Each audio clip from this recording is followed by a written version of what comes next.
आज के इस शुभ दिन में हमारा साथ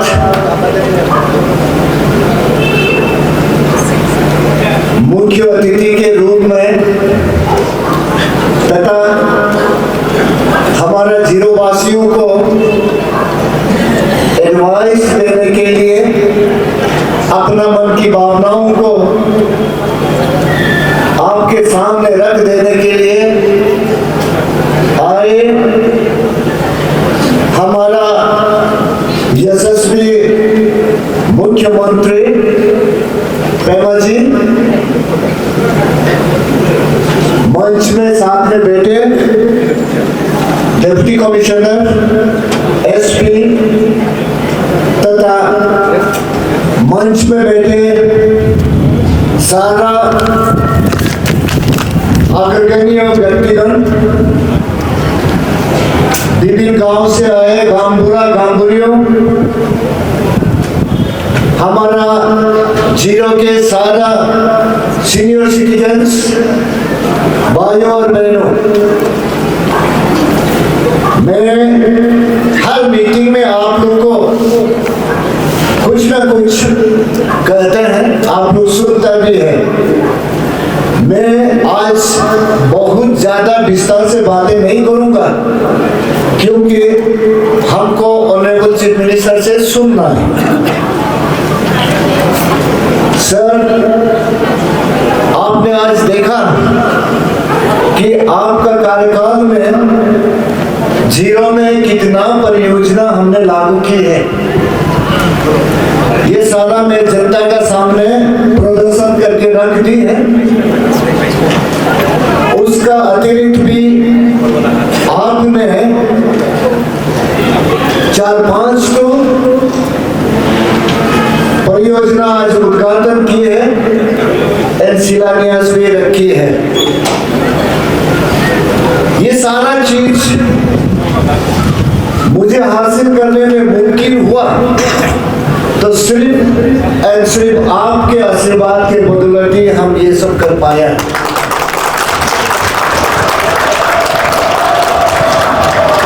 मैं जानता हूं पिछले 5 वर्ष के कार्यकाल में जीरो की डेवलपमेंट के खातिर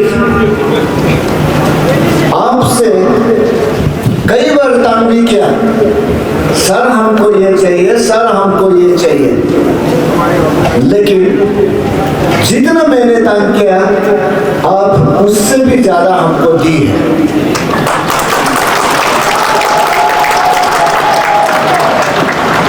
मैं सारा जीरो वासियों की ओर से आपका ये हृदय से जो आशीर्वाद हमें दी है उसके लिए बहुत बहुत आभारी प्रकट करता हूँ और जीवन भर आभारी रहूंगा।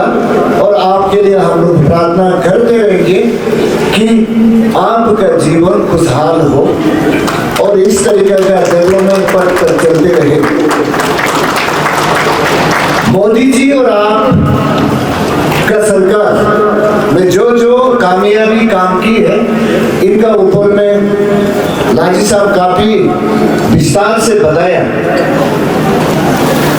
सर, आपने हमारे सामने रखी परियोजना और हमारा अरुणाचल प्रदेश में जमीनी तौर पर जो प्रगति की है वो सिर्फ आपका नहीं है, बल्कि अरुणाचल को सही रूप से चलाने के लिए आपने बहुत ही विस्तार से सारा कानूनी को भी सुधार लाया है, जिसकी वजह से आजकल ऑफिस कार्य करने में हम लोग को बहुत सुविधा मिल रहा है।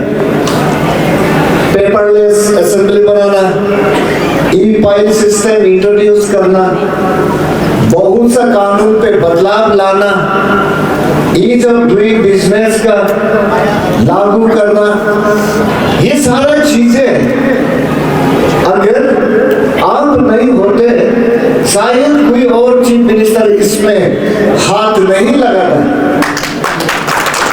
क्योंकि ये ना दिखाई देने वाला एक ऐसा शुभ काम है जो इसके जरिए से हम डेवलपमेंट एक्टिविटीज करने में कोई परेशान नहीं। सर, मैंने 2014 इलेक्शन आने से पहले जब मैंने पॉलिटिकल फील्ड में उतरा, जीरो के लिए मैं 3 चीज सोच के पॉलिटिक्स में आए थे। नंबर 1, मैंने सोचा था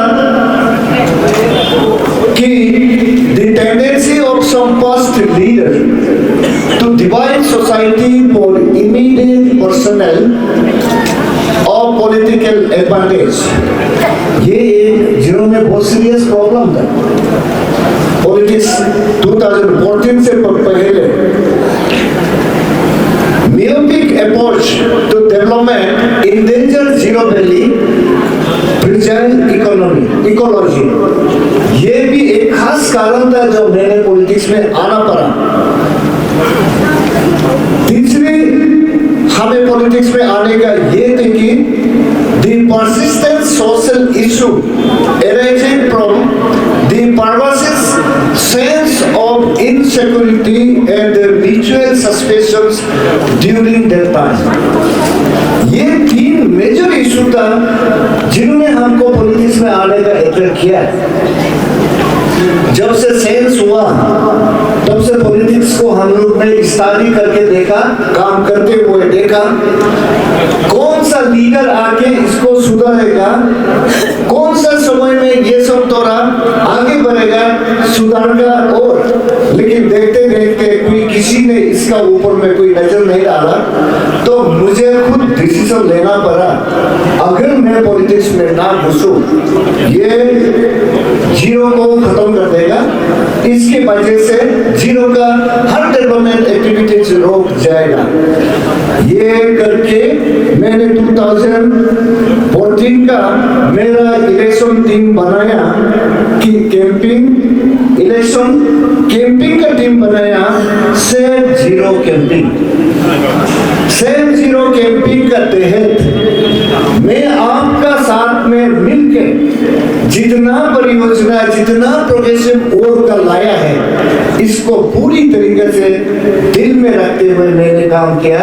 और आज हमारा fragile ecology is slow down, हमारा म्यूचुअल सस्पिशियस रिड्यूस डाउन, उसका ऊपर में हमारा जो पर्सनल पॉलिटिक्स का थ्रोट जो मूव कर रहे थे पीपुल्स का, और थोड़ा घटा। अब इस घटते हुए और इस सुधरते हुए वातावरण को आगे रखने के लिए मैंने 2019 इलेक्शन में भी टीम रखा, continuity of the development activities.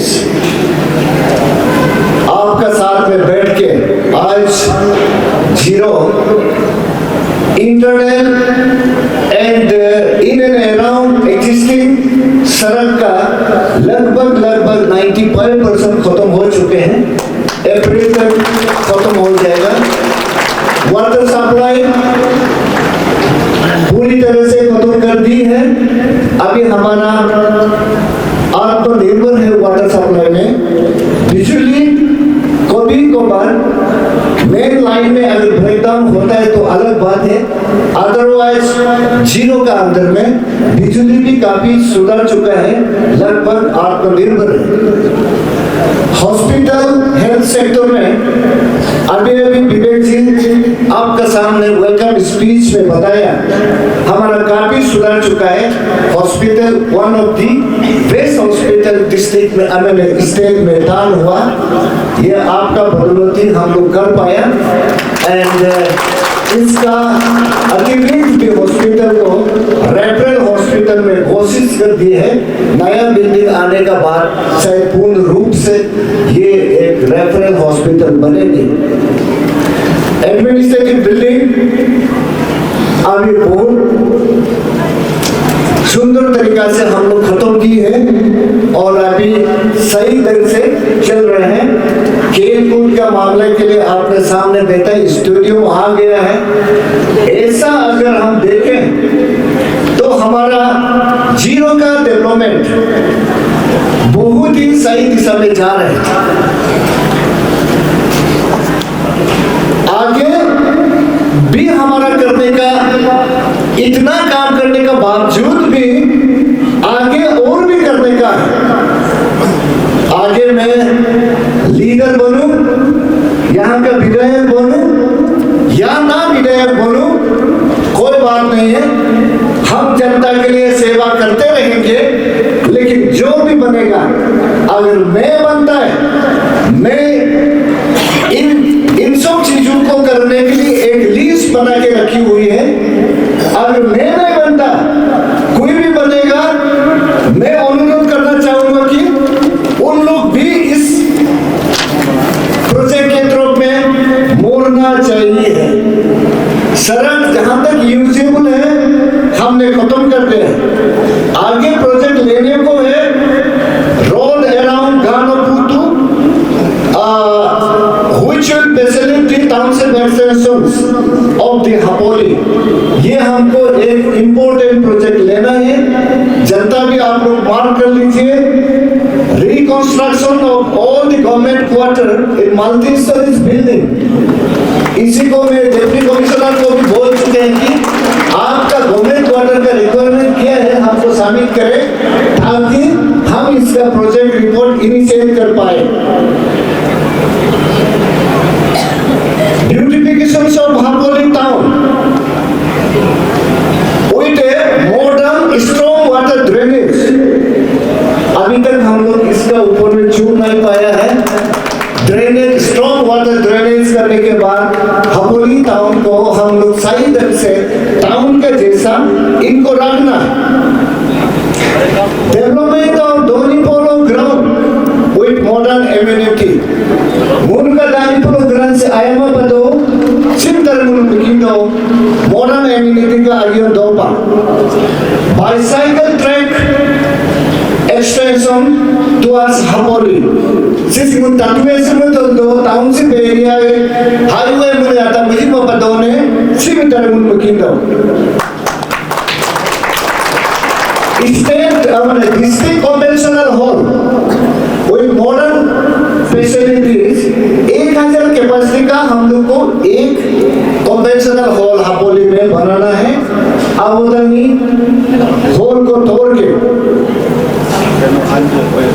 इसी तरीके से हमारे पास बहुत परियोजना मन में है, जैसा ग्रेविटेशनल फायर फाइटिंग सिस्टम हर गांव में और हर टाउन में, इसको भी हम लोग बनाना है। और आज आप लोग देखा कि हमारा एक्वा पार्क तो बन ही रहा है। ये बन जाने के बाद एक टूरी साहब बनेंगे। ये शायद मैं आप लोग को अप्रैल मई तक खत्म करके आप लोग को पब्लिक यूटिलिटी के लिए हैंड ओवर दे पाऊंगा।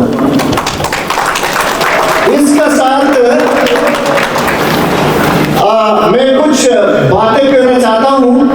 अब आने वाला इलेक्शन 2024 का इलेक्शन हमारा बहुत ही करीब में आ गया है।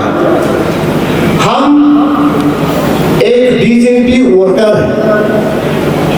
बीजेपी वर्कर के लिए हमें एमएलए बनना, मिनिस्टर बनना बहुत माने नहीं है। हमको बीजेपी वर्कर बनना ही बहुत माने। हमारा एमएलए बनना, हमारा मिनिस्टर बनना वो हमारा हाथ में नहीं है। वो हमारा बीजेपी ऑर्गेनाइजेशंस हाई कमान का हाथ में है। और स्टेट में हमारा ऑनरेबल चीफ मिनिस्टर का हाथ में है। आप जानते हैं ये इस दुनिया के रंगमंच पे हम विभिन्न आदमी कौन कौन सा किरदार निभा रहे हैं, ये हम लोग का अपना बस की बात नहीं। हमें जो बनाने वाला जो किरदार देते हैं उसी को ही निभाते हैं। उसी तरीका बीजेपी में हम जब ज्वाइन करते हैं तो मेरा मंत्री बनना, एमएलए बनना, एडवाइजर बनना या पार्लियामेंटेरियन बनना, वो हमारा पार्टी अथॉरिटी का हाथ में है। वो जो ऐसा करेंगे हम लोग खुशी खुशी उसको मान जाना चाहिए, तभी जा करके देश आगे बढ़ते हैं। आज मैं आप लोगों के सामने खड़ा रह के ये कहना चाहता हूँ कि हमारा ऑनरेबल चीफ मिनिस्टर और सही आदमी ही चुनेंगे, लेकिन जिसको भी चुनेगा बीजेपी टिकट देगा, सारा जनता उनको ही वोट मार के आज जितना परियोजना आपके सामने रख दी है उसका बदली में हमारा ऑनरेबल चीफ मिनिस्टर को शुक्रिया अदा करना है, हमारा तरफ से धन्यवाद ज्ञापन करना है, हमारा तरफ से थैंक यू देना है। सर आपने हम लोग को इतना डेवलपमेंट दिया है, उसका बदले में मैं आपको बीजेपी कैंडिडेट दे रहा हूँ करके उनको बदले देना है। यही हमारा जनता का रिटर्न है लीडर के खातिर। जैसा लाली साहब ने बोला कि आपको नरेंद्र मोदी को थैंक्स देना है, तो किरण रिजिजू को हम लोग किसी भी सूरत में यहाँ से डंपिंग मेजोरिटी का साथ में वोट मारना है और दिल्ली में फिर से आईएमपी बनाने के लिए भेजना है। ये आदान प्रदान लेन देन का होने से प्रगति हरदम रहता है। और मैं वादा करता हूँ सर, मैं जब तक बीजेपी का कार्यकर्ता रहूंगा, मैं आपका कदम से कदम मिला करके इस एरिया का डेवलपमेंट में तो रास्ता भी आने नहीं दूंगा और आपका साथ देने के लिए सदैव तैयार होकर बैठूंगा। मैं इन चंद शब्दों के साथ मेरा वाणी यही पे विराम करता हूँ। बहुत बहुत धन्यवाद।